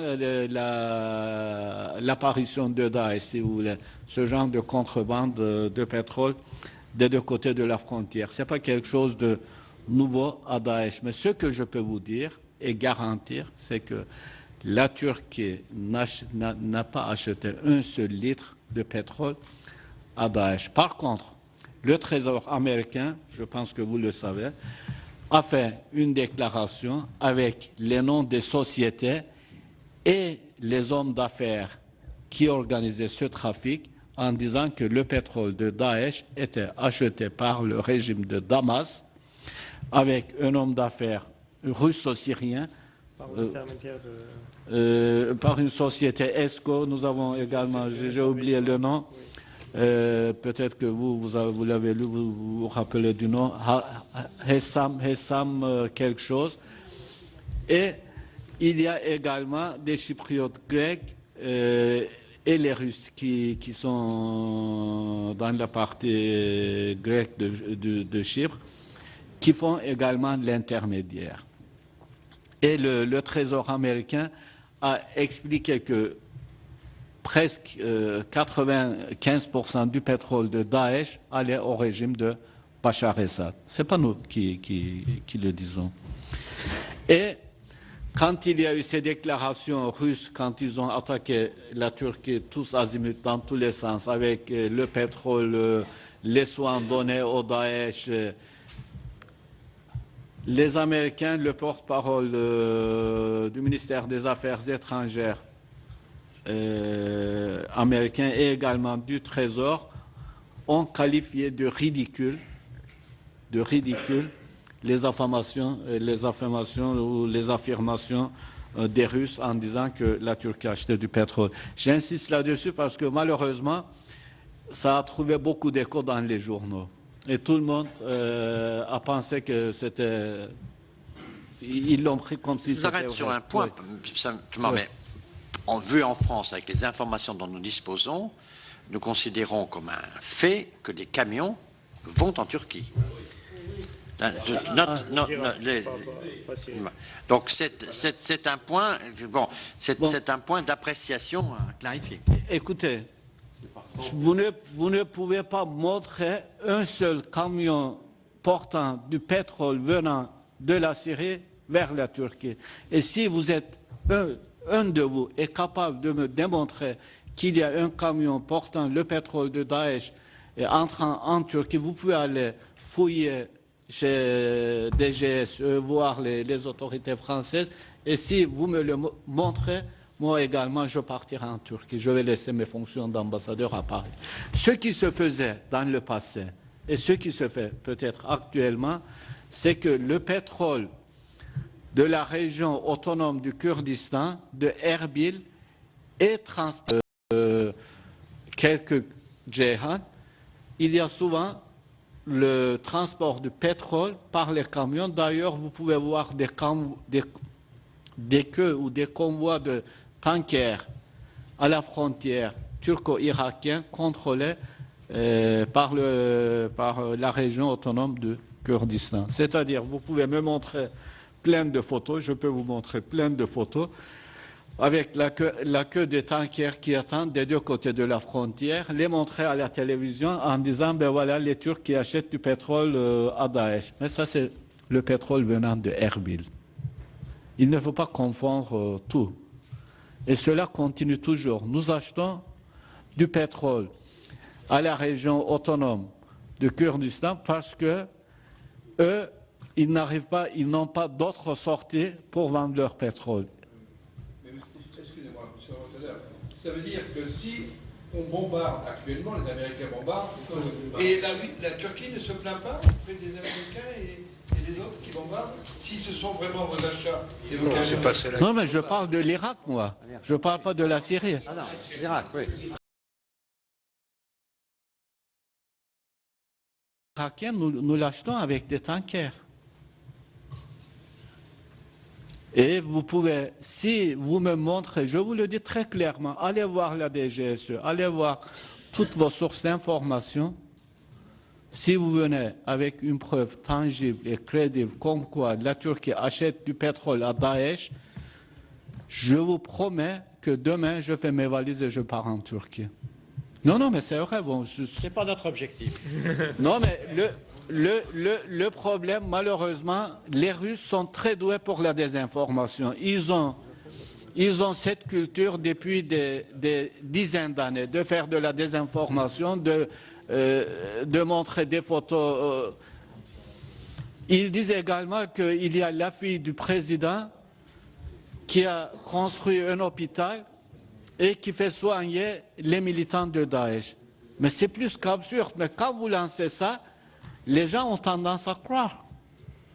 Les gens à qui, je veux dire, ce genre d'informations arrange, ont tendance à croire, ils écrivent, les gens qui lisent.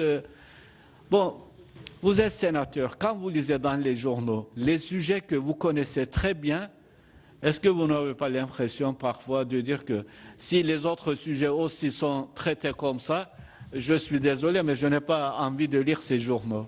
Parce que quand on lit les sujets qu'on connaît très bien, qu'on domine très bien, et quand on voit comment ils sont traités, on n'a pas beaucoup confiance, malheureusement, à ce qui est écrit dans les journaux. Bon, les relations avec la Russie, c'est vrai que les relations avec la Russie étaient très bien. Nous avons un commerce de 34 milliards de dollars, surtout pour l'achat de gaz et de l'énergie. Et puis nous étions contre l'application de l'embargo économique. Enfin, nous n'avons pas participé parce que nous n'avons jamais cru que les embargos économiques pouvaient résoudre des problèmes. On l'a vu en Iran, on a appliqué pendant 30 années. Ça ne fait que augmenter la contrebande ou le trafic, et ça aide les trafiquants. On a fait l'embargo économique appliqué à l'Irak, ça a donné l'effet. Nous avons dit que avec la Russie non plus, ça n'allait pas marcher. Et puis que nous avions des intérêts vitaux économiquement avec la Russie parce qu'ils nous fournissent 56% de nos sources énergétiques, surtout le gaz. Donc, ça fonctionnait très bien. Mais aujourd'hui, malheureusement, le président Poutine est dans un état d'esprit qui force un peu la logique des choses. Sincèrement, nous avons du mal à comprendre quand ils ont arrêté les hommes d'affaires en Turquie, ils ont fait des descentes dans les centres, dans les foyers d'étudiants, ils ont renvoyé les étudiants. Ils ont arrêté dernièrement 32 hommes d'affaires qui étaient là pour participer à une foire en disant que je ne sais pas quoi. Les pauvres, ils ont laissé 10 jours dans les prisons. Ils ont arrêté les charters, ils empêchent les touristes de partir vers la Turquie, ils veulent arrêter l'importation. Et ils ne pensent même pas qu'ils ont des obligations en fonction des accords de GATT, qu'ils ne peuvent pas décider comme ça, j'interdis l'importation de telle matière de Turquie, de tels produits de Turquie. il y a quand même un ordre international dans le commerce qui est géré par l'Organisation mondiale du commerce. Vous ne pouvez pas dire, pour des raisons politiques, j'interdis l'importation des produits agricoles de Turquie, j'empêche mes concitoyens d'aller en Turquie, j'arrête les charters, j'arrête les vols, je diminue la fréquence des vols. Bon, je ne vais pas utiliser des mots qui me viennent à l'esprit, mais ils sont dans un état d'esprit vraiment un peu... Peut-être que le président Poutine a digéré mal aujourd'hui quand il pense qu'il est à l'apogée de son pouvoir, qu'un avion russe militaire puisse être abattu par un autre pays. Et il est dans un état d'esprit qui logique des choses. Nous essayons de calmer un peu le jeu en disant, écoutez, nous avons des intérêts réciproques, il faut laisser la diplomatie. Un pays qui a fait tomber déjà 2 avions civils parce qu'ils avaient violé leur espace aérien, je pense qu'il n'a pas de leçon à donner aux autres.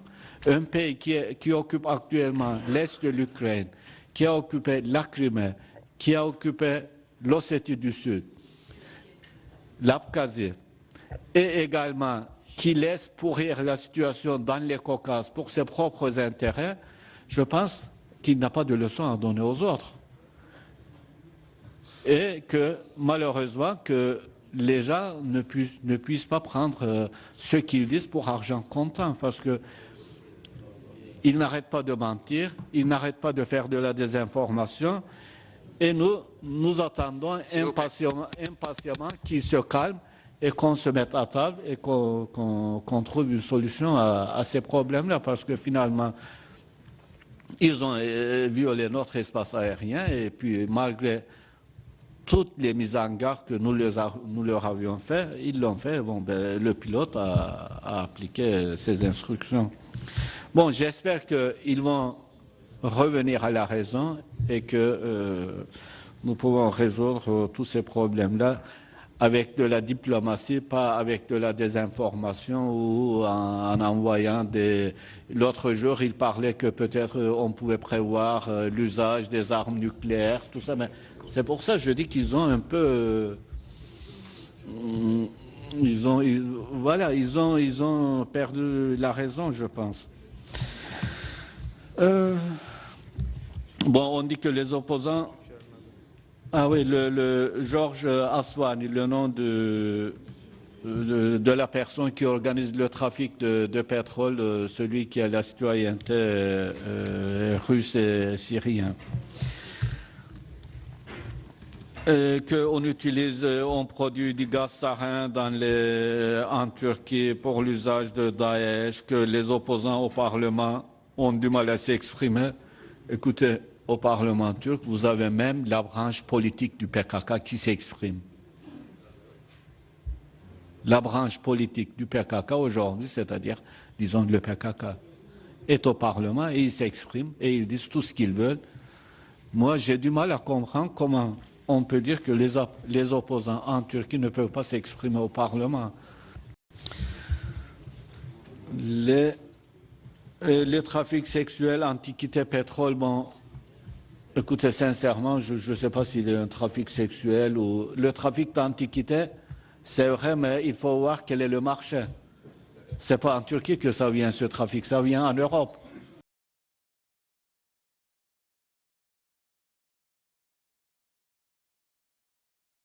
Des européens ou des collectionneurs européens. Le trafic, je vais vous raconter une anecdote. J'étais 2e secrétaire à Damas. Et puis j'avais un ami qui était industriel, avec qui on jouait au tennis et on faisait de l'équitation. Un jour, il m'a raconté une histoire en disant, tu sais Akil, un jour j'allais en Turquie avec mon père, avec 300 kilos d'or dans le corps. On s'est fait arrêter à la douane turque et on a confisqué notre or. Je dis, mais Lutfi, vous êtes des contrebandiers. Comment tu peux même me raconter une telle chose? Tu dois avoir honte.